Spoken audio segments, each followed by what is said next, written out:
Hello दोस्तों, welcome to only IAS. Date है आज की 18 नवंबर 2022 एंड आप सभी का स्वागत है आज के एडिटोरियल डिस्कशन में। देखिए, आज हम टोटल 3 मुद्दे डिस्कस करने वाले हैं। पहला मुद्दा है वुमेन के रिगार्डिंग। देखो, वुमेन का स्पेशली जो पॉलिटिकल एस्पेक्ट है कि उनकी रिप्रेजेंटेशन, अगर आप बात करो लोकसभा के अंदर या फिर जो अलग अलग स्टेट लेजिस्लेटिव असेंबलीज हैं वहां पर भी उनकी रिप्रेजेंटेशन काफी कम है। तो इसके पीछे के थोड़ा जानेंगे क्या रीजन हैं, क्या कर सकते हैं, ये सारी चीजें। दूसरा हमारा मुद्दा होगा पॉलिटिकल फंडिंग के कॉरस्पॉन्डिंग। ठीक है, आप जानते हो जो जो इलेक्टोरल बॉन्ड की काफी चर्चा हो रही है आजकल, भी काफी सालों से व्यस्त हो रही है, पर आजकल दोबारा से इसकी चर्चा हो रही है, तो इसको समझने की कोशिश करेंगे। ऑल दो थोड़ा ये वाला जो एडिटोरियल है थोड़ा पॉलिटिकली, ठीक है ना, पॉलिटिकल इंक्लिनेशन की तरफ दिखता है, बट कहीं ना कहीं हम थोड़ा इसका एनालिसिस करेंगे अपने हिसाब से, ताकि इंश्योर किया जा पाए कि इलेक्टोरल बॉन्ड के रिगार्डिंग कुछ क्वेश्चन हो तो हम उसको बिल्कुल एक न्यूट्रल पर्सपेक्टिव से आंसर कर पाए। राइट। और तीसरा हमारा मुद्दा है इंडिया आसियान रिलेशंस के संबंधित, तो इसको भी देखेंगे।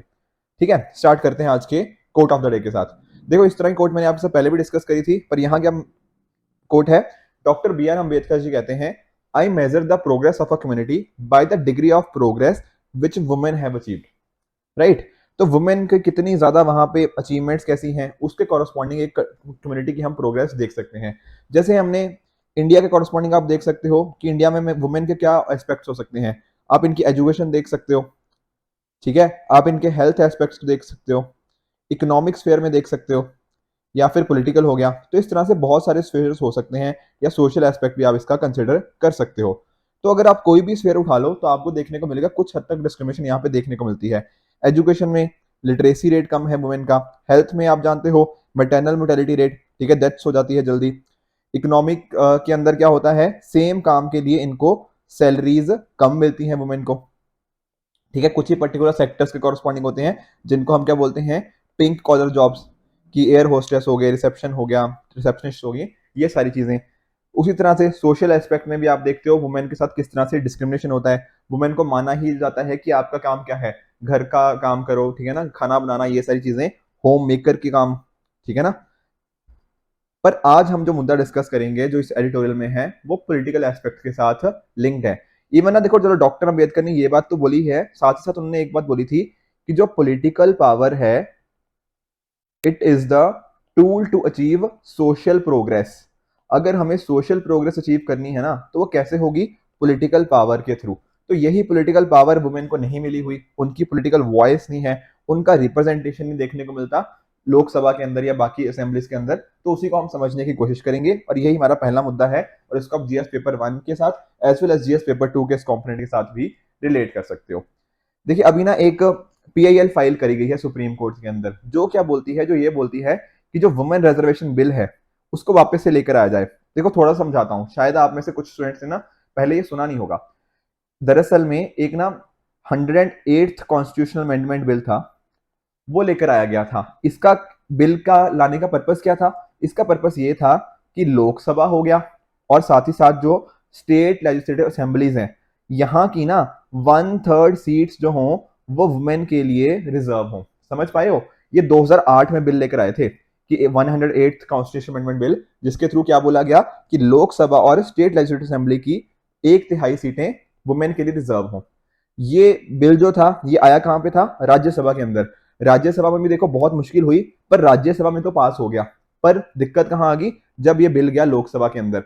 लोकसभा के अंदर ना एक एक मत नहीं बन पाया, कंसेंसस नहीं बन पाया, एंड उस वजह से ये बिल पास नहीं हो पाया। ठीक है ना।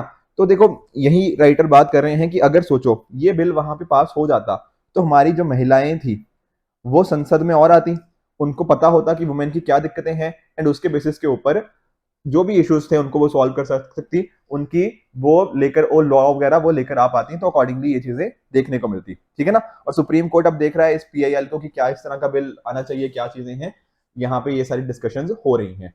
अगर आप देखो ना, थोड़ा मैं आपको डेटा के अंदर अगर मैं थोड़ा लेके चलूं तो आपको देखने को मिलेगा लगभग 14 से 15%, ठीक है ना, 14-15% के करीब करीब हमारी जो वुमेन एमपीज हैं लोकसभा के अंदर हैं। टोटल नंबर कितना है अभी, करंटली है अराउंड 81। और देखो पिछले, आप देख सकते हो 2004 के बाद से ये नंबर कंसिस्टेंटली बढ़ा है। तो अच्छी बात है, वुमेन का कंट्रीब्यूशन लोकसभा के अंदर बढ़ रहा है पिछले 20 सालों के अगर हम कंपैरिजन करें। ठीक है। पर जब हम बात करते हैं राज्यसभा की, तो राज्यसभा में ऐसा नंबर हमें देखने को नहीं मिलता। राज्यसभा में देखो कभी ऊपर कभी नीचे कभी ऊपर, तो नंबर ना मोस्टली कांस्टेंट सा ही रहा है। राज्यसभा में महिलाओं का कंट्रीब्यूशन नहीं बढ़ा। अब उसी तरह से बात कर लो आप स्टेट लेजिस्लेटिव असेंबली की, तो यहाँ पर तो नंबर देखो बहुत ही खराब है। बस छत्तीसगढ़ देख लो 15% के करीब है, बाकी कई जगह 2%, 3%, ठीक है ना, इस तरह से आप देख सकते हो 3-4%। तो जहां पर देखो मैन कितने हैं दुनिया में, अप्रोक्सीमेटली 50% या 51% के आसपास मान लो, ठीक है, 49% महिलाएं हैं या 50%। तो जब नंबर बराबर हैं तो पार्लियामेंट के अंदर या फिर स्टेट लेजिस्लेटिव असेंबली के अंदर इतना बुरा हाल क्यों है कि जैसे मान लो इधर ना कि 95% मेन को सीट्स है, 5% सीट्स महिलाओं के द्वारा है। तो क्लियरली ये क्या दिखाता है, पॉलिटिकल रिप्रेजेंटेशन हमारी वुमेन का नहीं हो पाया है, ठीक है ना, तो वो चीज बहुत जरूरी है। और आप देखो भी थोड़ा अगर फैक्ट्स की तरफ चलें तो आप देख सकते हो कि अभी तो देखो जो 81 वुमेन एमपीज हैं लोकसभा के अंदर, तो नियरली 14.9% है वो। पर तब भी इंडिया क्या है, 140 देशों से नीचे आता है। इतना कम महिलाएं हमारे यहाँ पार्लियामेंट्स हो गया इनके कॉरस्पॉन्डिंग है। एवरेज कितनी है, ग्लोबल एवरेज आप देख सकते हो 26.1% एज पर आईपीयू। आईपीयू क्या है, इंटर पार्लियामेंट्री यूनियन, इनके हिसाब से ये चीज इन्हें देखने को मिली है। अब क्लियरली ना देखो इतना तो हमने मान लिया कि हाँ वुमेन की रिप्रेजेंटेशन कम है। एक यहाँ पे एक छोटा सा फैक्ट मैं और बता दूं आपको। आप ना इंडिया की देखो इतनी सारी स्टेट्स है हमारी, ठीक है, आपको ना सिर्फ और सिर्फ वेस्ट बंगाल शायद एक ऐसी स्टेट है जहां पर एक सीएम महिला है, ठीक है ना, ममता बनर्जी को अगर आप छोड़ दो ना, तो शायद आई थिंक कोई और स्टेट है नहीं जहां पे कोई महिला सीएम हो वहां पे। तो क्लियरली ये दिखाता है कि वुमेन की रिप्रेजेंटेशन पॉलिटिकल एस्पेक्ट में तो बहुत ही कम है। इसके पीछे कुछ रीजन डिस्कस कर लेते, क्या रीजन है इसके कॉरस्पॉन्डिंग। देखो पहला है कि ना वुमेन को थोड़ा इससे दूर रखा गया है पॉलिटिक्स की, जब हम बात कर लेते हैं ऐसा ना, वुमेन को ही देखो ऐसा बोल दिया गया है, या फिर ऐसा कह लो ना कि सालों से ये चीज हो गई है कि वुमेन कम कैपेबल हैं एज कंपेयर टू मेन। हमारी सोसाइटी ऐसा मान के चल रही है, ठीक है ना, वुमेन को कंपटीशन से दूर रखा जाता है। आप सभी जानते भी हो ये सारी चीजें, वुमेन की ना इंपावरमेंट दरअसल में कम या रोकी गई है किसी वजह से। एंड उसके बेसिस के ऊपर एक तरह का सेल्फ डाउट वुमेन के अंदर आ चुका है, कुछ स्टीरियोटाइप आ चुके हैं कि हाँ अगर पॉलिटिशियन है तो मेल ही होगा, ठीक है। आप देखते हो बहुत ही कम ना आजकल, तो जैसे इंदिरा गांधी जी हो गया, जैसे इंडिया की प्राइम मिनिस्टर आज तक वही बनी है, बाकी मोस्टली हमारे मेल ही हुए हैं, ठीक है। तो इस तरह से मोस्ट ऑफ द पीपल जो हमने देखे हैं, मोस्ट पॉलिटिशियंस कौन रहे हैं, वो मेल रहे हैं। तो इस वजह से ना पॉलिटिकल एम्बिशन से थोड़ा इनको कहीं ना कहीं दूर रखा गया है। दूसरी चीज डेफिनेटली देखो पेट्रियार्कल सोसाइटी हमें देखने को मिलती है। वुमेन को यही समझा गया कि वुमेन का काम क्या है, होम मेकर का काम है, बच्चों को संभालो, बच्चों का देख रेख करो या घर के काम करो, ऐसा हमारी सोच बन गई है, ऐसा पेट्रियार्की के अंदर ये चीज दिखाई गई है। तो एक तरह से क्या हो गया है, सेक्सुअल डिवीजन ऑफ लेबर, ठीक है ना, लेबर की भी सेक्सुअल डिवीजन हो गई है कि मेल है तो मेल का काम क्या है कि वो घर के लिए पैसा कमाए या फिर इन चीजों के अंदर पार्टिसिपेट करे, और महिला का काम घर के अंदर बंद रहना, ठीक है। तो ये अगर सोच रहेगी तो डेफिनेटली पॉलिटिक्स के अंदर कैसे एंटर कर पाएंगे ये सारी चीजें। बाकी देखो वुमेन की एजुकेशन, मैंने आपको बताया ना वुमेन की लिटरेसी रेट काफी कम है as compare to male, nearly 17-18% का गैप देखने को मिलता है, ठीक है। तो जब इस तरह की चीजें होंगी, उनको एजुकेटेड नहीं बनाया जाएगा, उनके पास से अच्छा काम नहीं होगा, वो एम्पावर नहीं होंगी, तो डेफिनेटली एक पैट्रियार्कल सोसाइटी क्या करेगी, उनको हमेशा पीछे ही रखेगी। उसी तरह से देखो जब हम बात करते हैं इलेक्शंस लड़ने की कॉस्ट, आजकल टाइम देखो, जैसे फॉर एग्जांपल मैं आपको एक डेटा बताता हूँ। आपने एडीआर का नाम सुना है, एसोसिएशन फॉर डेमोक्रेटिक रिफॉर्म्स। ये एक क्या है, एक एनजीओ है, नॉन गवर्नमेंटल ऑर्गेनाइजेशन है। तो एडीआर का ना डेटा हमें ये बताता है कि जो 2019 के लोकसभा इलेक्शन हुए थे ना, इनमें लगभग खर्च, सारा खर्च मिला दें तो लगभग 60,000 करोड़ रुपया खर्च हुआ था इन इलेक्शन के अंदर। तो देखो इलेक्शन लड़ना बहुत ही एक ना जेब के ऊपर खर्च करने वाली बात है। अब महिलाओं के पास देखो उनको एजुकेशन दी नहीं, उनके पास अच्छी जॉब्स नहीं है, तो क्या आपको लगता है कि जो महिलाएं एक्चुअल में लड़ सकती थी वो लड़ पाएंगी जब इतना ज्यादा पैसा खर्च हो रहा है इलेक्शंस के अंदर। इलेक्शन जीतता कौन है, देखो इलेक्शन ना अगर मान लो दो लोग लड़ रहे हैं ना, एक के पास पैसा बहुत है और एक के पास अच्छी वैल्यूज हैं या फिर वो अच्छा कुछ चेंज लेके आना चाहता है, बहुत बार ऐसा देखा गया है कि जिसने ज्यादा पैसा खर्च किया वो इलेक्शन जीत जाएगा। तो महिलाएं जो आगे बढ़ना चाहती थी या फिर जो इस डायरेक्शन में मूव करना चाहती थी, उनके पास पैसा ही नहीं होता और कहीं ना कहीं वो इलेक्शन नहीं लड़ पाती। तो ये भी एक मेजर इशू हो चुका है। बाकी देखो जो लोग डिसाइड करते हैं कि इलेक्शन कौन लड़ेगा, जो पॉलिटिकल पार्टीज के लीडर होते हैं, उनके दिमाग में ऐसी सोच है कि अगर एक महिला को खड़ा करें और एक मेल को खड़ा करें तो मेल के जीतने के चांसेस ज्यादा होते हैं, महिलाओं के जीतने का चांसेस कम होते हैं। तो विनेबिलिटी के चांसेस फीमेल के लिए ऐसा देखा गया कि कम है और इसलिए उनको आगे बढ़ने नहीं दिया जाता। उसी तरह से देखिए आप ये भी देख रहे हो कि आजकल हमारी पॉलिटिक्स के अंदर क्रिमिनलाइजेशन कितना ज्यादा बढ़ गया है। करंटली जो लोकसभा है ना, जो 2019 से 24 वाली जो लोकसभा है, इसमें 43% जो एमपीज हैं हमारे, लगभग देखो 40 से भी ज्यादा परसेंट, 43% जो एमपीज हैं उनके अगेंस्ट कोई ना कोई क्रिमिनल केस चल रहा है। और बहुत सारे तो ऐसे भी हैं जिनके अगेंस्ट ना रेप के चार्जेस हो गया, ठीक है, मर्डर के चार्जेस, इस तरह के चार्जेस भी चल रहे हैं। अब आप बताओ, महिला क्या इस फील्ड के अंदर जाना चाहेगी जहां पर इतनी ज्यादा क्रिमिनलाइजेशन है, इतने ज्यादा ना इस तरह के इश्यूज चल रहे हैं? नहीं। ठीक है, तो ये भी एक मेजर कंसर्न आ जाता है। तो देखो, दिक्कतें तो बहुत सारी हैं, ये तो हम समझ गए क्या रीजंस हैं वुमेन को नहीं आने दिया जाता। तो क्या कुछ स्टेप्स भी हैं हमारे पास? बिल्कुल हैं। देखो, कॉन्स्टिट्यूशन के अंदर देखो, जैसे आर्टिकल 14, या इवन आर्टिकल 14 से पढ़ने से पहले ना आप प्रियम्बल ही देख लो ना। प्रियम्बल क्या बात करता है? Social, economic and political justice. तो क्या पॉलिटिकल जस्टिस के अंदर ये सारी चीजें नहीं आएंगी? नहीं भैया, बिल्कुल आएंगी, ये भी तो आएगा। यस। उसी तरह से आर्टिकल 14 हो गया, ठीक है, आप जानते हो आर्टिकल 14 हो गया, 15 हो गया, इक्वालिटी का राइट देता है। डीपीएसपी है हमारे पास आर्टिकल 46 के अंदर, जो सारी चीजें वनरेबल ग्रुप्स हो गया, एससी एसटी वुमेन, यहाँ पे सबके लिए एक्सप्लॉयटेशन से इसको रोकने की बात करता है। फिर देखो, उसके साथ ही जब हमने क्या पास किया, 73rd कॉन्स्टिट्यूशन अमेंडमेंट जब हमने पास किया, तो कहीं ना कहीं उसके साथ ही क्या हुआ, हमने देखा कि हमने पंचायती राज इंस्टीट्यूशन से कॉरस्पॉन्डिंग क्या किया, 33% रिजर्वेशन दिया महिलाओं को। ये दिया ना या नहीं दिया? बिल्कुल दिया। 1/3 सीट उनके लिए रिजर्व है, बिल्कुल। और इन्होंने देखो, ये सारी चीजें क्या है, कॉन्स्टिट्यूशनल मेजर्स के बेसिस पे ये अच्छा काम करने की कोशिश करी गई है। ठीक है, तो महिलाएं, आप देख सकते हो आप कि बहुत सारे एरियाज के अंदर सरपंच भी बनी है। देखो, इसके भी कुछ लीगल लूप होल्स हैं, आप सभी जानते हो, जैसे ना कि सरपंच नाम के सरपंच हो जाते हैं, पर काम कौन करता है? उनके पति। ठीक है, तो सरपंच पति का कॉन्सेप्ट आया। पर बहुत सारी जगह पे ऐसा भी देखने को मिला कि इस आर्टिकल की वजह से जब महिलाओं को एम्पावरमेंट मिली तो अच्छा काम भी किया है। मैं आपको एक छोटा सा एग्जांपल देता हूं। एक ना छवि रजावत है, ये सोडा की सरपंच है, ठीक है ना। तो इन्होंने इतना अच्छा काम किया कि जो उस गांव था वहां पर अच्छा पानी, ठीक है, पीने का पानी, सोलर पावर हो गया। ठीक है, सोलर पावर को लेकर आए हैं। ठीक है, गांव में जगह जगह पे टॉयलेट्स बन गए, गांव में कोई बैंक नहीं था, अब तो फाइनेंशियल इंक्लूजन होगी। तो उन्होंने इतना बढ़िया काम किया, यहाँ पे आप देखने को मिल सकता है।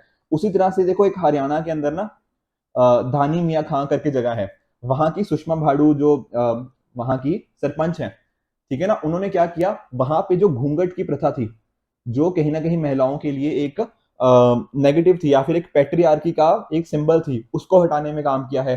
साथ ही साथ इस पर्टिकुलर आर्टिकल के थ्रू हेल्थ और एजुकेशन, यहाँ पर बहुत अच्छा काम हुआ है। क्योंकि देखो, अगर एक जगह की महिला एक सरपंच होती है ना, तो उसका फोकस क्या होता है? हेल्थ और एजुकेशन के कॉरस्पॉन्डिंग।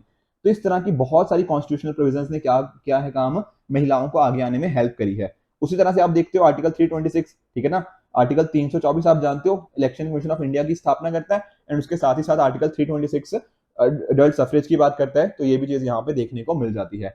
बाकी देखो, और भी लेजिस्लेटिव स्टेप्स भी लिए गए हैं, जैसे फॉर एग्जांपल, ठीक है ना, एक कमेटी बनाई हुई है हमने, जैसे कमेटीज होती है ना एम्पावरमेंट के लिए, तो वो वुमेन की एम्पावरमेंट के लिए हमारे पास यहाँ पे कमेटी है। उसके साथ ही साथ आप जानते हो, जो मीरा कुमार थी, बेसिकली ये स्पीकर थी लोकसभा के अंदर। ठीक है, अब देखो यहाँ पर हम क्या बात कर रहे हैं, हम आपने वर्ड सुना होगा ना, चेयरमैन। तो चेयरमैन के अंदर ये वर्ड क्या आ गया? मैन। तो हम ना, हमारे दिमाग के अंदर ना सबकॉन्शियसली जा चुका है कि चेयर पर्सन जो होगा वो चेयरमैन ही होगा, मतलब वो मेल ही होगा। तो इस वर्ड को ही हमने चेंज कर दिया, अब क्या कर दिया इसको? Chair person. तो मैन को हटा के हमने पर्सन कर दिया, ये क्या हो गया? हमने इसको जेंडर न्यूट्रल बना दिया। तो इस तरह की चीजें हम कहीं ना कहीं कर रहे हैं, जिसकी बेसिस पे हमारा जो ट्रेडिशनल माइंडसेट था, या जो हम सोच रहे हैं कि अच्छा ये पोस्ट तो सिर्फ और सिर्फ मेल ही बैठ सकते हैं, बट ऐसा नहीं है। हमने इस जेंडर न्यूट्रल को करके इस चीज को इंश्योर करने की कोशिश की है। बाकी देखो, ये भी था, ठीक है, जो 108th अमेंडमेंट की बात कर रहा था, इसकी कोशिश करी गई है। बाकी देखो, इवन सोशल स्फेयर्स के अंदर ना बहुत सारे स्टेप्स लिए गए हैं, चाहे वो महिलाओं को इक्वल शेयर देना हो प्रॉपर्टी के अंदर। तो इस तरह के अलग अलग स्टेप्स हमने लेने की कोशिश करी है। बाकी ओवरऑल इंटरनेशनली अगर मैं बात करूं ना, तो इंटरनेशनल बेसिस के ऊपर भी बहुत सारे स्टेप्स लिए गए हैं। जैसे आप जानते हो, यूएन जो हमारे एसडीजी गोल्स हैं, सस्टेनेबल डेवलपमेंट गोल्स, उसका एसडीजी 5 क्या बोलता है? 5 बोलता है जेंडर इक्वालिटी के कॉरस्पॉन्डिंग। बाकी United nation women, UN women का आप जानते हो, जो यूएन था उसके बेसिस के उसने क्या किया, 1975 से 1985, ये किसके लिए था? ये एक जो 10 साल थे, ये इन्हीं के लिए था, वुमेन के corresponding he, international decade for women. तो पूरा डिकेड बनाया गया वुमेन के कॉरस्पॉन्डिंग। उसके साथ ही 8 मार्च को क्या मनाया जाता है? International women day, right. उसके अलावा एक तरह से ना, ये कन्वेंशन है हमारे पास, CEDAW, ठीक है ना, इस तरह से बोलते हैं, convention to eliminate discrimination on against women. तो ये जो हमने इंश्योर करी है, ठीक है। बाकी अगर आप थोड़ा न्यूज़पेपर को 1-2 साल से फॉलो कर रहे हो, तो आपने बीजिंग +25 सुना होगा। दरअसल में हुआ क्या था ना, एक 1995 के अंदर बीपीएफए हुआ था, बीजिंग प्लेटफॉर्म फॉर एक्शन। इसके अंदर क्या था, इसके अंदर इंश्योर करने की कोशिश करी गई थी कि जो भी इश्यूज है वुमेन कॉरस्पॉन्डिंग हम उनको सॉल्व कर पाए, वुमेन की इंपावरमेंट कर पाए। तो उस वजह से जब इसके 25 साल कंप्लीट हुए ना, 25 साल कब कंप्लीट हुए, 2020 में, तो हमने बीजिंग +25 को सेलिब्रेट किया था। ठीक है, तो सस्टेनेबल डेवलपमेंट गोल्स ये भी आप जानते ही हो। उसके साथ ही ये international covenant on civil and political rights, उसमें भी ये बातें करी गई हैं। तो आप देख रहे हो कि हमारे पास कॉन्स्टिट्यूशनल मेजर्स भी हैं, हमारे पास लीगल मेजर्स भी हैं, एंड साथ ही साथ हमारे जो इंटरनेशनल लेवल पर कुछ एफर्ट्स भी यहाँ पे इस डायरेक्शन में लिए गए हैं बहुत सारे। तो जरूरत क्या है, वे फॉरवर्ड क्या होना चाहिए? देखो, वे फॉरवर्ड यही है कि एक तरह से हम ना कोटा लेकर आए वुमेन के लिए, जो बात हो रही है ना रिजर्वेशन की। यहाँ पर इन्होंने बताया है कि देखो, कुछ ऐसी कंट्रीज हैं, मान लो सीए, जहां पर ना वुमेन के लिए कोई रिजर्वेशन नहीं है, सीईबी के अंदर वुमेन के लिए रिजर्वेशन है। तो ऐसा देखा गया कि जहां पर कोई रिजर्वेशन नहीं है, वहां लगभग 19% महिलाएं आपको वहां के पार्लियामेंट में देखने को मिलेंगी ऑन एन एवरेज। जहां पर कुछ तरह की रिजर्वेशन है, वहां लगभग 31-32% ये देखने को मिलती है। तो अगर वुमेन की पार्टिसिपेशन बढ़ानी है, तो कोटा सिस्टम लेके आना, इस तरह की चीजें करना, डेफिनेटली वो चीज हेल्प कर सकता है। बाकी देखो, वुमेन के अगेंस्ट जो एक तरह की वायलेंस होती है पॉलिटिक्स के अंदर, उसको हटाएं। ठीक है ना, जो हेट स्पीच होता है, ये सारी चीजें अगर पॉलिटिक्स को थोड़ा हमने और सुधार पाए, तो वुमेन शायद हो सकता है, या उनके साथ जो इश्यूज होते हैं हम उनको सॉल्व कर पाएंगे। उसी तरह से तीसरा मुद्दा क्या हो सकता है, इसी तरह से जो सारी की सारी पार्टीज हैं, देखो अक्सर क्या होता है कि एक होती है गवर्नमेंट, एक होती है ऑपोजिशन, आपस में लड़ते रहते हैं। पर यहाँ पर इन मुद्दों पे ना इन लोगों को आपस में साथ में आना चाहिए। ऐसा नहीं सोचना चाहिए कि हम अच्छा इस पार्टी से हैं, उस पार्टी से हैं, हम इसके अगेंस्ट जाएंगे, नहीं। यहाँ वुमेन का बात हो रही है, तो सभी को एक साथ साथ में आना पड़ेगा, इंश्योर करना पड़ेगा कि जो भी इनको वुमेन को कोई इश्यूज आए कॉरस्पॉन्डिंगली इस लेजिस्लेटिव फील्ड के अंदर, उनको हम कहीं ना कहीं सॉल्व कर पाए। बाकी देखो, महिलाओं के अंदर भी ना कुछ होती हैं जो महिला काफी एक्सपीरियंस्ड है। ठीक है, जैसे मान लीजिए अब जैसे निर्मला सीतारमन जी हैं, या फिर ना जो और इस तरह से जो पॉलिटिशियंस हैं, जो वुमेन है, काफी अच्छा काम कर रही हैं। तो जो एक्सपीरियंस्ड फीमेल पॉलिटिशियंस हैं, इनको हेल्प करनी चाहिए। जो न्यू फीमेल पॉलिटिशियंस हैं, उनको हेल्प करें, उनको अपने साथ अपने इनसाइट्स शेयर करें, किस तरह से जो नई नई लोग आना चाहते हैं, जो नई महिलाएं आना चाहती हैं पॉलिटिशियंस के अंदर, कुछ तरह की उनके साथ मेंटरशिप करी जा सकती है, ताकि ये महिलाएं भी आगे आ पाएं और अच्छे से काम कर पाएं हमारी कंट्री को सर्व करने के लिए। ठीक है, बाकी मीडिया का भी देखो इंपॉर्टेंट रोल रहता है कि मीडिया देखो, जब भी देखो, आपने ना जब वुमेन के कॉरस्पॉन्डिंग वुमेन पॉलिटिशियंस का इंटरव्यू देखा होगा, तो कहीं ना कहीं हम उनको हाईलाइट क्या करते हैं, उनके बच्चों का बच्चे कैसे हैं, उनके मैरिटल स्टेटस कैसा है। पर हमें उनको ना प्रेस अगर थोड़ा इसके रिगार्डिंग जेंडर न्यूट्रल हो जाए, तो हम एक्सपेक्ट कर सकते हैं कि फ्यूचर में वुमेन पार्टिसिपेशन यहाँ पे इंक्रीज हो सकती है। बाकी एक तरह के वुमेन कॉकस की बात करी गई है। वुमेन कॉकस क्या है? एक तरह की मीटिंग होती है। उस मीटिंग के अंदर ना लोग आपस में मिलते हैं, आपस में डिसाइड करते हैं किस तरह की पॉलिसी बनानी है। तो एक जो इनकी पॉलिटिकल वॉइस है, जो इनकी जो डिमांड जब सुनी नहीं ना जाती, वो ये कॉकस हो गया, ये इस तरह की मीटिंग हो गया, ये पॉलिटिकल वॉइस सुनने में हेल्प कर सकती हैं। तो ये सारी चीजें यहाँ पे राइटर बात कर रहे हैं कि ओवरऑल हमें ये सारी चीजें करनी चाहिए। इवन देखो, जो एनसीडब्ल्यू है, नेशनल कमीशन ऑफ वुमेन, उसने भी अच्छा काम किया हुआ है। पर एक तरह का जेंडर इंक्लूसिव डेवलपमेंट अगर हमें लेके आनी है, तो यहाँ पर ये सारी चीजें करी जा सकती हैं। और पॉलिटिकल पार्टीज का एक बहुत इंपॉर्टेंट रोल रहता है, ताकि वो आगे आए और वुमेन कैंडिडेट्स को इंस्पायर करें कि वो इस फील्ड के अंदर आए, ताकि हमारी जो सोसाइटी है वो इस पर्टिकुलर एस्पेक्ट में काफी अच्छी बन पाए। ठीक है, तो चलते हैं हमारे दूसरे एडिटोरियल की तरफ, जो क्या है, opaque political financing could cost democracy dear. ठीक है ना, यहाँ पर देखो, ओपेक पॉलिटिकल फाइनेंसिंग से राइटर का मीनिंग क्या है?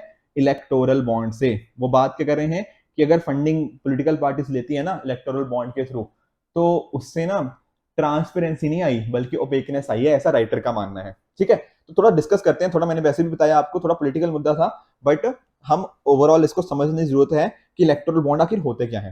तो यहाँ पर राइटर यही बात कर रहे हैं कि हमें देखना पड़ेगा कि इलेक्टोरल बॉन्ड के रिगार्डिंग जो इश्यूज हैं उनको सॉल्व करने की जरूरत है।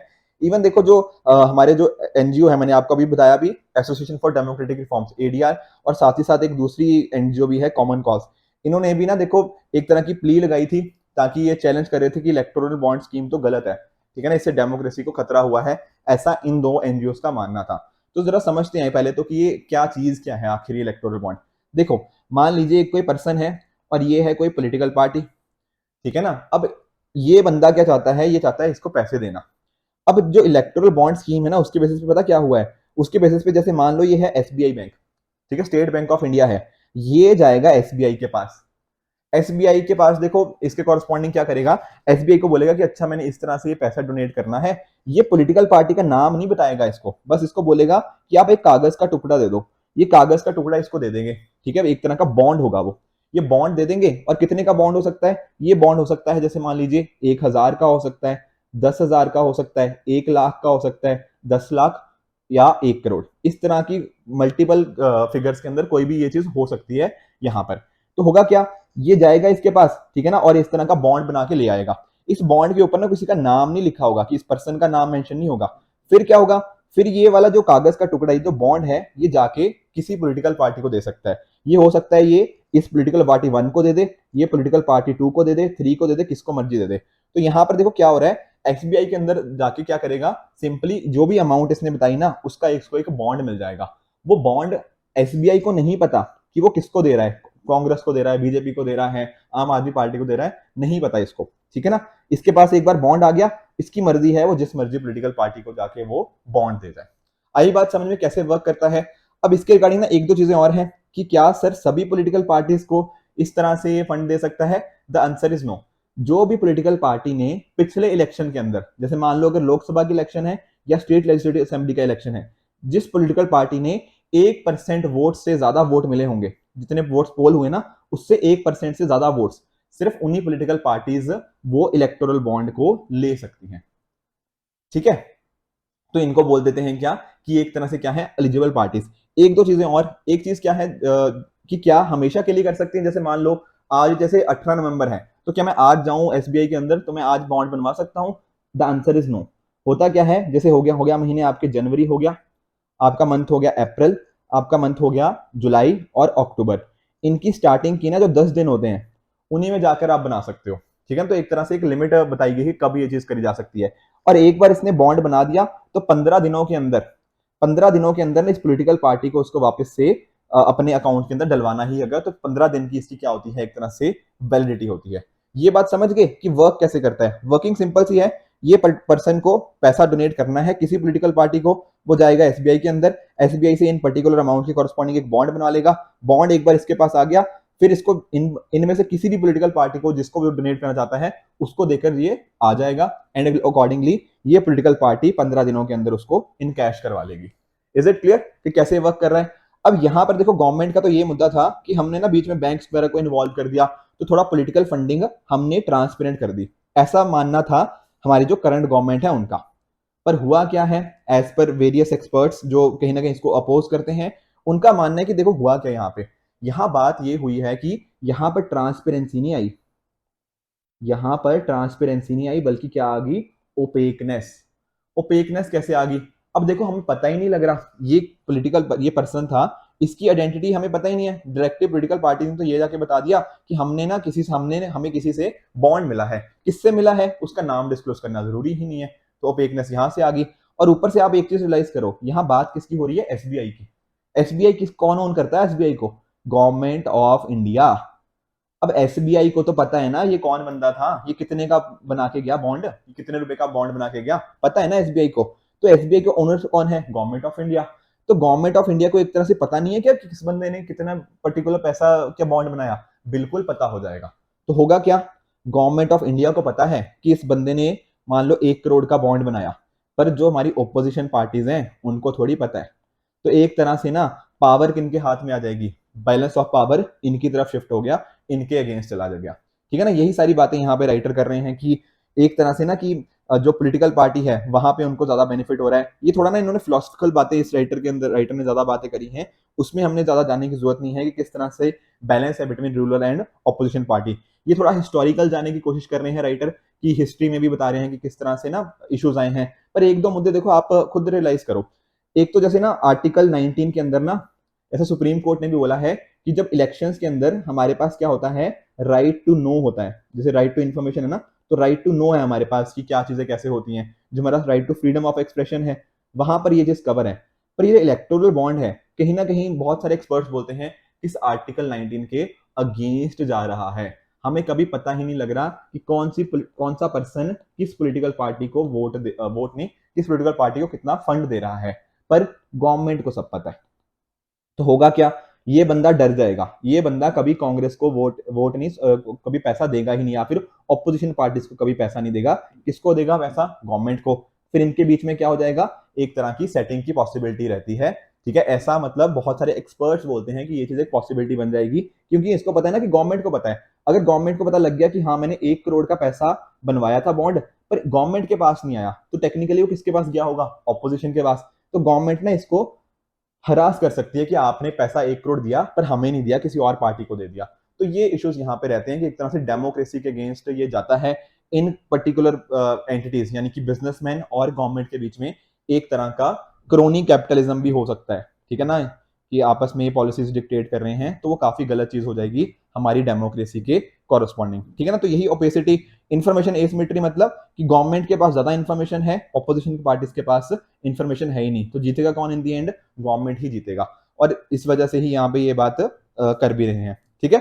यहाँ पे थोड़ा ना इन्होंने हिस्ट्री के कॉरस्पॉन्डिंग बात करी, जो इंपॉर्टेंट मुद्दा था थोड़ा समझ लिया, बाकी मैं आपको थोड़ा सा एक्सप्लेन कर देता हूँ। यहाँ पे जो हिस्ट्री की ये बात कर रहे हैं, वो ये बात कर रहे हैं कि जैसे हमारे पास ना एक डीएमके पार्टी है, ठीक है ना, या फिर जो बहुजन समाज पार्टी है, बीएसपी पार्टीज हैं, तो ये वाली पार्टीज पहले क्या होती थी? काफी ऑर्गेनाइज होती थी, बहुत नीचे वाले लोगों से पैसा लेती थी। उसी तरह से जो लेबर पार्टी थी, जो यूके के अंदर बेसिकली है जो लेबर पार्टी, वहां पर भी इनका बेस कौन सा था? लेबर यूनियन, आम लोग इनका बेस थे। पर धीरे धीरे शिफ्ट क्या होते गए? Corporate houses. तो एक तरह का ना शिफ्ट हमें देखने को मिला है, एंड उसके बेसिस पे इन्होंने जो अपनी पॉलिसीज थी वो भी उस हिसाब से बनानी शुरू कर दी हैं, ठीक है ना। तो ये सारे इश्यूज यहाँ पे देखने को मिल जाते हैं। और देखो एडीआर, जो एसोसिएशन फॉर डेमोक्रेटिक रिफॉर्म, जो मैंने बताया ना एक एनजीओ है, तो एनजीओ का कंसर्न काफी वैलिड है, क्योंकि 52% जो नेशनल पार्टीज की इनकम है आज के टाइम पर यहाँ से आ रही है। और देखो बात करें, जैसे फॉर एग्जाम्पल इन्होंने बात करी है जो रूलिंग पार्टी है, तो रूलिंग पार्टी को टोटल इलेक्टोरल बॉन्ड का 75% इनको गया है, और जो ऑपोजिशन पार्टी है सिर्फ 9% उनको यहाँ पे गया है। तो कहीं ना कहीं राइटर इस डेटा के थ्रू ये प्रूव करने की कोशिश कर रहे हैं कि जो इलेक्टोरल बॉन्ड है ना, उन्होंने ओपेसिटी बढ़ा दी है, ठीक है, पता ही नहीं लग रहा कौन किसको दे रहा है, पर रूलिंग गवर्नमेंट को इसके बारे में अच्छे से जानकारी है, ठीक है।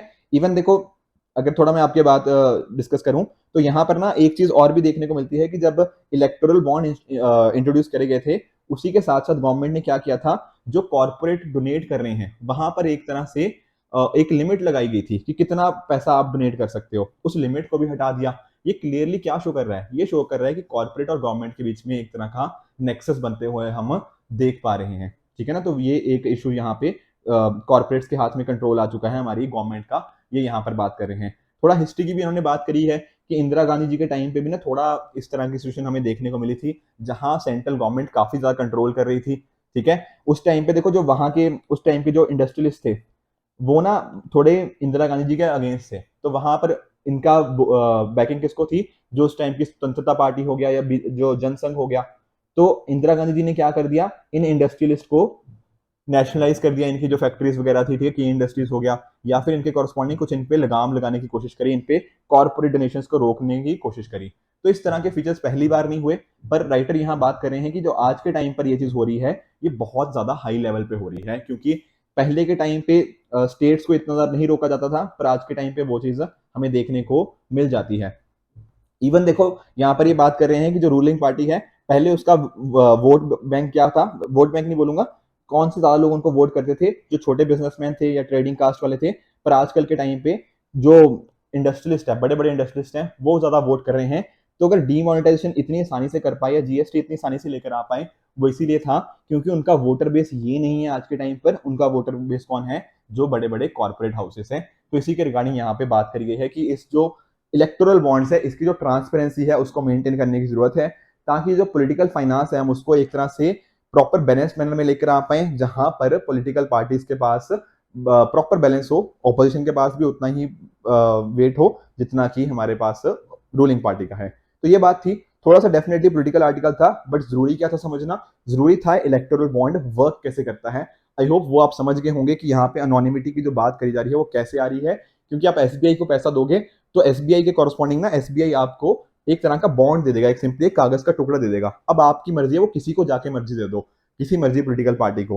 पर एसबीआई क्योंकि गवर्नमेंट ओन्ड एंटिटी है, तो गवर्नमेंट को एक आइडिया मिल जाएगा कि अच्छा इस पर्सन ने 1 करोड़ का मान लीजिए इलेक्टोरल बॉन्ड बनाया था, पर वो हमारे पास तो आया नहीं, तो टेक्निकली वो किसके पास गया होगा? किसी और ऑपोजिशन पॉलिटिकल पार्टी के पास। तो ये एक बैलेंस ऑफ पावर को शिफ्ट करता है in favour of political party that is in power. ये था हमारा दूसरा एडिटोरियल। जो हमारा तीसरा एडिटोरियल है वो डिस्कस करता है इंडिया और आसियान से संबंधित, और इसको आप जीएस पेपर 2 से इस कंपोनेंट से रिलेट कर सकते हो। देखो अगर हम बात करें ना, तो देखो इंडिया आसियान के रिलेशनशिप्स काफी ओवर द टाइम चेंज होते रहे हैं। आजकल के टाइम पे अगर आप देखो, पहले हमारे यहाँ पे क्या थी, लुक ईस्ट पॉलिसी, फिर हम मूव करके किसकी तरफ, एक्ट ईस्ट पॉलिसी की तरफ, जो मोदी जी के टाइम पर आया। तो पार्टनरशिप हमारी ओवर द टाइम हमें ग्रो होते हुए देखने को मिल ही रही है। थोड़ा सा देखो आसियान के बारे में आपको आइडिया होना चाहिए, ठीक है ना। साउथ ईस्ट एशिया की यहाँ पे बात हो रही है। तो एक तरह का इन्होंने जो 10 साउथ ईस्ट एशियन नेशंस हैं, उन्होंने आपस में मिलके बैंकॉक डिक्लेरेशन के थ्रू किसकी स्थापना करी, आसियान की।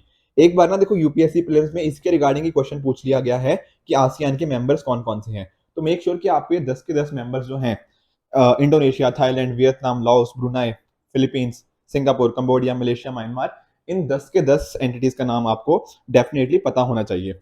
अब देखो जब हम बात करते हैं इंडो पैसिफिक की, हम बहुत टाइम जब हम क्वाड की डिस्कशन करते हैं तो अक्सर इंडो पैसिफिक का डिस्कशन होता ही रहता है। तो एक तरह से ना यहाँ पे सेंट्रलिटी में आसियान आ चुका है फोकस, क्योंकि इसी रीजन में वो लाई करता है। तो काफी चेंजेस यहाँ पे हमें देखने को मिल जाते हैं। अगर देखो हमारी रिलेशनशिप की बात करें आसियान के साथ, तो आपको देखने को मिलेगा कि जब इंडिया एक टाइम पे, उस टाइम कहा था नॉन अलाइंड मूवमेंट, कि हम ना यूएस के पाले में जाएंगे ना यूएसएसआर के पाले में जाएंगे। तो उस टाइम पे आसियान कहाँ था, आसियान यूएस वाले कैंप में था। तो इंडिया और जो आसियान कंट्रीज हैं उनके बीच में आइडियोलॉजिकल डिफरेंसेस थे। तो इंडिपेंडेंस के बाद इंडिया का ज्यादा अच्छा रिलेशन नहीं रहा। बट जब कोल्ड वॉर खत्म हुई उसके बाद से हमने एंगेजमेंट शुरू करी, ठीक है। 1991 में आप जानते हो कोल्ड वॉर को एकदम से एंड माना जाता है। फिर 1993 ऑनवर्ड्स हमारे रिलेशनशिप आसियान के साथ डेवलप होने स्टार्ट हुए। 1996 में एक एआरएफ करके है, एशियन आसियान रीजनल फोरम, उसका इंडिया एक तरह से मेंबर बना, जहां पर किस तरह से इस पूरे एरिया के अंदर पीस लाया जा पाए, सिक्योरिटी लेकर आई जा पाए, उसके रिगार्डिंग यहाँ पे डिस्कशन देखने को मिलती है।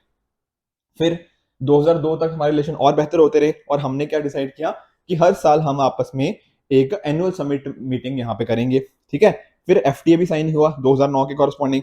तो इस तरह से हमारी रिलेशनशिप काफी बेहतर होती रही है, ठीक है। तो गुड्स के अंदर तो पहले ही हो चुका था, फिर सर्विसेज और इन्वेस्टमेंट के कॉरस्पॉन्डिंग भी हमने यहाँ पर एक तरह के एफटीए साइन किया आसियान कंट्रीज के साथ।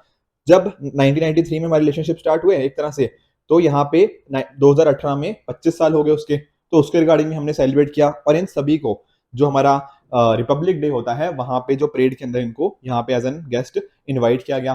तो आज के टाइम पे ना कॉपरेशन आप देख रहे हो किस तरह से कोल्ड वॉर के बाद से काफी सब्सटेंशियली बढ़ी है। इकोनॉमिक कॉपरेशन भी हमने समझी एफटीए के थ्रू, ठीक है। तो इंडिया का क्या हो चुका है, ASEAN fourth largest trading partner हो चुका है आज के टाइम पे। उसके साथ ही साथ चाहे देखो पीस हो गया, सिक्योरिटी हो गया, वहां पर इंटरनेशनल लेवल पे भी हम आपस में कोऑर्डिनेट करते हैं। बाकी मैरीटाइम सेफ्टी इंडिया एक काफी इंपॉर्टेंट रोल प्ले करता है इंडो पैसिफिक के कॉरस्पॉन्डिंग, और वहां आसियान के देश इंडिया का काफी सहयोग भी करते हैं। बाकी देखिए हमारे डिफरेंट डिफरेंट फंड्स हैं, ठीक है, उसके थ्रू भी एक दूसरे को फाइनेंशियल असिस्टेंस इंडिया प्रोवाइड करता है आसियान नेशंस को, जो डिफरेंट डिफरेंट है। इसके अलावा आप जानते हो कि जैसे इंडिया का जो नॉर्थ ईस्ट वाला पोर्शन है ना, वो थोड़ा कम कनेक्टेड है। तो इंडिया ने इसकी कनेक्टिविटी को इम्प्रूव करने के लिए कलादन मल्टी मॉडल प्रोजेक्ट भी बनाया गया है, जिसके थ्रू इन कंट्रीज के थ्रू होते हुए हमारे नॉर्थ ईस्ट के लिए एक डिफरेंट रूट भी यहाँ पे गया है। उसी तरह से IMT, India Myanmar Thailand trilateral highway की इसकी बात करी जा रही है, ठीक है, ये काफी टाइम से चल भी रहा है। तो इस तरह से आप देख रहे हो कि मल्टीपल एरियाज के अंदर हमारा यहाँ पे कॉपरेशन देखने को मिल जाता है। पर आसियान कंट्रीज के ना कुछ चैलेंजेस भी हैं, ठीक है, not necessary related to India, but otherwise आप यहाँ पर देख सकते हो कि बहुत सारे टेरिटोरियल डिस्प्यूट देखने को मिलते हैं। आप ये देखते हो चाइना का क्या है, 9 डैश लाइन। अब बहुत सारे कंट्रीज का यहाँ पर डिस्प्यूट है चाइना के इस 9 डैश लाइन का। चाहे आप वो पारासिल आइलैंड की बात कर लीजिए, स्कारबरा शो की बात कर लीजिए, तो ये पर्टिकुलर जो स्प्राटली आइलैंड्स हो गया, ये पूरा साउथ चाइना सी ना काफी डिस्प्यूटेड रीजन यहाँ पे देखने को मिल जाता है। तो आपस में यहाँ पे बहुत सारे टेरिटोरियल डिस्प्यूट्स यहाँ पे हैं। उसी तरह से इंडो पैसिफिक का देखो मुद्दा तो हमेशा उठता ही उठता रहता है। अब देखो होता क्या था आसियान को, आसियान के लिए ऐसा था कि चाइना के साथ इनके ट्रेड रिलेशन काफी अच्छे हैं। तो चाइना क्या था इनका सबसे बड़ा इकोनॉमिक पार्टनर, और यूएस क्या था, एक तरह की यूएस ने इनको सिक्योरिटी की गारंटी देता है, ठीक है। तो इस तरह से देखा जाता था। पर अब ना सिचुएशन काफी बदल गई है। सिचुएशन जैसे जैसे बदलती गई है, इंडो पैसिफिक वर्ल्ड का यहाँ पे ध्यान बहुत ज्यादा आ चुका है। तो सिक्योरिटी कंसर्न यहाँ पे बहुत ज्यादा आ चुके हैं आसियान के कॉरस्पॉन्डिंग। बाकी देखिए जियो इकोनॉमिक्स बदलती जा रही है, ठीक है ना। हमें देखो सप्लाई चेन के रिगार्डिंग इश्यूज देखने को मिलते हैं, trade and technology corporation corresponding, तो ये सारे इश्यूज आपस में काफी दिक्कत दे रहे हैं। ऊपर से देखो आसियान के अंदर जो मैंने बताया ना कितनी कंट्रीज हैं, 10 कंट्रीज। बहुत सारे मुद्दे ऐसे आ चुके हैं जहां पर इन सभी का क्या हो चुका है, एक तरह का डिवाइडेड ओपिनियन है। मतलब एक कंट्री कुछ और कह रही है, दूसरी कंट्री कुछ और। तो एज एन यूनिट ये पर्टिकुलर ऑर्गेनाइजेशन में कुछ डिवीजन हमें यहाँ पे देखने को मिल जाती हैं। उसी तरह से जैसे मैंने बताया ना, IMT, India Myanmar Thailand highway, इसकी बात काफी टाइम से चली जा रही है, ठीक है। तो बट कहीं ना कहीं अभी तक ये कंप्लीट नहीं हुआ है। ऑन द अदर हैंड जब हम बात करते हैं चाइना के बेल्ट एंड रोड इनिशिएटिव की, तो यहाँ पर इन आसियन कंट्रीज के अंदर बहुत ज्यादा ट्रस्ट उसने गेन किया है। तो चाइना काफी ज्यादा इन्फ्लुएंस यहाँ पे कर रहा है, पर इंडिया का इन्फ्लुएंस उतना ज्यादा यहाँ पे नहीं बढ़ पाया। तो इस तरह के कुछ चैलेंजेस यहाँ पे देखने को मिलते हैं। तो अब आने वाले टाइम में हम क्या कर सकते हैं, आपस में थोड़े ट्रेड रिलेशंस को और बेहतर करें, ठीक है ना। सप्लाई चेन को जो रेजिलियंस इंडिया ऑस्ट्रेलिया के साथ भी काम कर रहा है, इंडिया जापान के साथ भी काम कर रहा है, तो उसी तरह से हम अगर आसियान कंट्रीज के साथ काम करें रिगार्डिंग सप्लाई चेन रेजिलियंस, तो ये काफी इंडिया के लिए हेल्पफुल हो सकता है। बाकी मैरीटाइम सिक्योरिटी कॉरस्पॉन्डिंग, ठीक है, जो यूएन क्लॉज के लॉज होते हैं उनको फॉलो किया जाए। जैसे होता है ना कि 12 नॉटिकल माइल्स तक वो टेरिटोरियल लाइंस हैं, उस तरह से एक्सक्लूसिव इकोनॉमिक जोन जो होते हैं, उसके जो भी यहाँ पे यूएन क्लॉज के जो प्रिंसिपल्स हैं उनको फॉलो किया जाना चाहिए, ताकि इंश्योर किया जा पाए कि जो भी साउथ चाइना सी में इतने सारे हमें डिस्प्यूट्स देखने को मिलते हैं उनको हम अच्छे से सॉल्व कर पाए। उसके साथ ही साथ जो आपस में इंडिया और आसियान के, देखो आप जानते हो कितने टाइम से हमारे आपस में लिंकेजेस हैं। चाहे आपको देख लो कि बहुत सारे मंदिर हमें यहाँ पे देखने को मिलते हैं आसियान कंट्रीज के कॉरस्पॉन्डिंग। तो लिंकेजेस ना हमारी आज से नहीं बनी, ये हिस्टोरिकली बहुत सालों से देखने को मिल जाती हैं। तो अगर हम दोनों कंट्रीज या दोनों सॉरी इंडिया और आसियान आपस में एक तरह का टूरिज्म को प्रमोट करें, आपस में पीपल टू पीपल कनेक्शंस को प्रमोट करें, तो दोनों कंट्रीज को यहाँ पे बेनिफिट हो सकती हैं। बाकी देखिए जो जो हमारी एक्टिव पॉलिसी थी, डेफिनेटली वो भी काफी कोऑर्डिनेशन आ सकती है अलग अलग स्फेयर्स के अंदर, चाहे वो फार्मा सेक्टर हो गया, ठीक है ना, एग्रीकल्चर के कॉरस्पॉन्डिंग। तो अगर इंडिया और आसियान आपस में कोऑर्डिनेट करते हैं तो दोनों ही बहुत ज्यादा बेनिफिट कर सकते हैं एक दूसरे को, and accordingly as a reason काफी ज्यादा ये प्रॉस्पेरिटी हमें यहाँ पे देखने को मिल सकती है, ठीक है ना। तो ये होता है हमारा वे फॉरवर्ड, आप यहाँ पे इस तरह से मेंशन कर सकते हो। आई होप आज के तीनों एडिटोरियल आपको अच्छे से समझ आए होंगे। इसी तरह से आप भी अपने एंड पे हार्डवर्क करते रहिए। Goodbye and good luck.